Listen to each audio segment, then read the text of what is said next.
Selamat pagi kepada tuan dan puan. Hari ini saya akan membuat presentation tentang industrial training report saya yang telah saya lakukan daripada 3 hari bulan Februari sampai 4 hari bulan September. So, kad matrik saya adalah 15 dan 17F 1026 dan course saya adalah Diploma in Mechatronic Engineering ataupun dipanggil sebagai DEM. Okey, sepanjang tempoh PKLI ini, saya telah bekerja di Kasim M. Sendirian Berhad yang terletak di Meru, Jelapang. Yang tu dikenali sebagai Kasim S Site. Ada satu lagi branch yang terletak di Gunung Rapat yang tu dinamakan sebagai M Site. So, ada dua kat Ipoh. And then satu dekat Suzhou, China. Yang saya kerja ni dekat S Site Meru. Okey, company ni ditubuhkan pada 1972 and company ni adalah berdasarkan semiconductor industry. So mereka ni company yang membuat semiconductor seperti transistor, seperti chip yang digunakan pakai dalam phone, kereta dan sebagainya. So antara products yang dibuat oleh Kasim adalah seperti ni. Ada banyak-banyak ni, tapi department yang saya kerja ni dia berdasarkan pembuatan micro lead frame package yang tu dikenali sebagai MLP. Okey, ini adalah organisation chart dalam department kami iaitu MLPL. And this is only front of line. Sebenarnya MLP ada 3 bahagian iaitu pre-assembly, front of line and end of line. So yang saya kerja ni adalah dekat front of line. Dan saya juga ada kerja sikit dekat pre-assembly yang tu berkaitan dengan screen printing dan juga background. Okey, sepanjang tempoh PKLI ini saya telah membuat banyak aktiviti dalam company tu seperti pada bulan pertama ya, kami telah membuat line tour dekat front of line, dekat background dengan screen printing. Lepas tu saya telah diajar untuk buat screen printing. And then kami juga membuat wafer mounting training and then wafer soldering training. And then kami juga diajar bagaimana untuk kenal pasti defect di second optical inspection. So lepas solving chip semua tu, kami kena check mana-mana yang ada defect dan mana-mana yang kena di rejectkan. So itulah function untuk second optical inspection. And then pada akhir bulan kami juga kena support dekat end of line, iaitu proses yang dibuat sebelum pergi ke testing.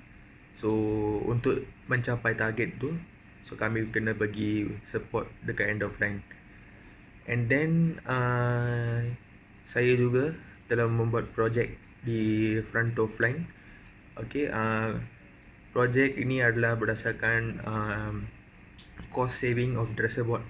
So maksudnya kami kena buat projek untuk mengurangkan kos penggunaan dresser board.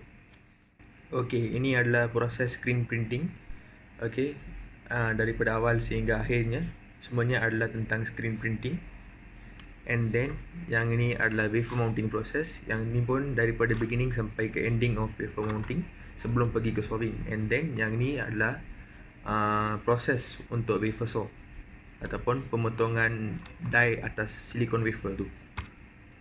Okey, bagi cost saving project on dresser boards, yang ini adalah problem statement dengan objektif dia yang kami kena capai. And then yang ini adalah eksperimen yang kami buat. So eksperimen pertama kami memang dah fail sebab orientation of the dresser board tu kami memang try untuk membuat dia terbalik dan ada banyak eksperimen yang kami buat. So ini adalah eksperimen pertama kami. Sebelum ni ada banyak planning, tapi yang eksperimen pertama ni dah gagal.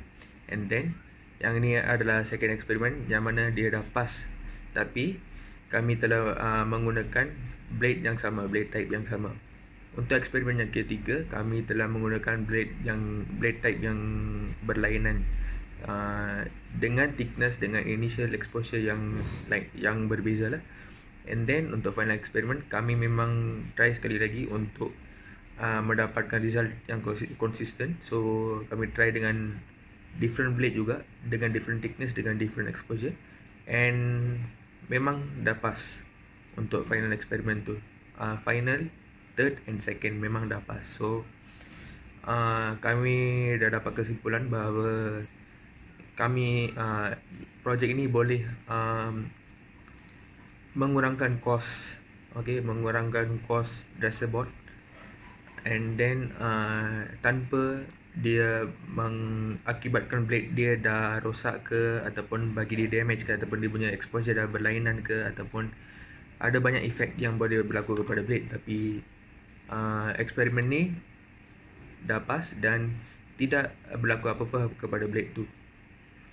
So comments and suggestions bagi company adalah untuk meningkatkan number of employee, and then manager pun kena ada good skill.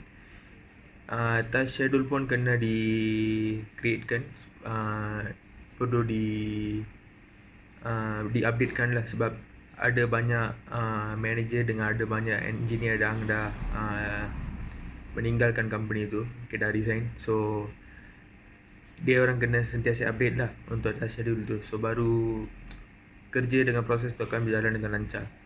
And then employee kena provide good guidance kepada interns, intern seperti kami. So kalau mereka memberikan sepenuh tunjuk ajar, intern yang belajar kat sana pun mereka akan dapat knowledge, and then mereka pun, kalau mereka kembali kerja dekat company tu, ini akan menolong company tu untuk melancarkan proses mereka. Untuk students pula, mereka perlu ada minat belajar untuk belajar something new lah dekat company tu. Sebab apa yang kita belajar dekat Politeknik dan apa yang kita belajar dekat syarikat tu memang berbeza. So mereka perlu ada minat untuk belajar something yang baru, and then mereka perlu ada skills untuk menempuh cabaran dan mengatasi cabaran tersebut dekat tempat kerja. And then mereka perlu menjadi peramah lah dengan semua employee yang kerja kat situ. Sebab kalau mereka dah friendly dengan employee semua tu, mereka pun akan ada minat untuk mengajar mereka.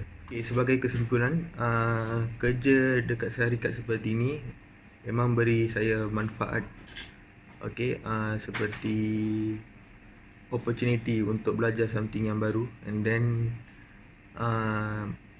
memberikan tunjuk ajar saya untuk bekerjasama, and then memberikan positive thinking kepada saya lah. So ini adalah conclusion yang saya boleh dapat melalui industrial training ini. So itu sajalah presentation saya. Sekian, terima kasih.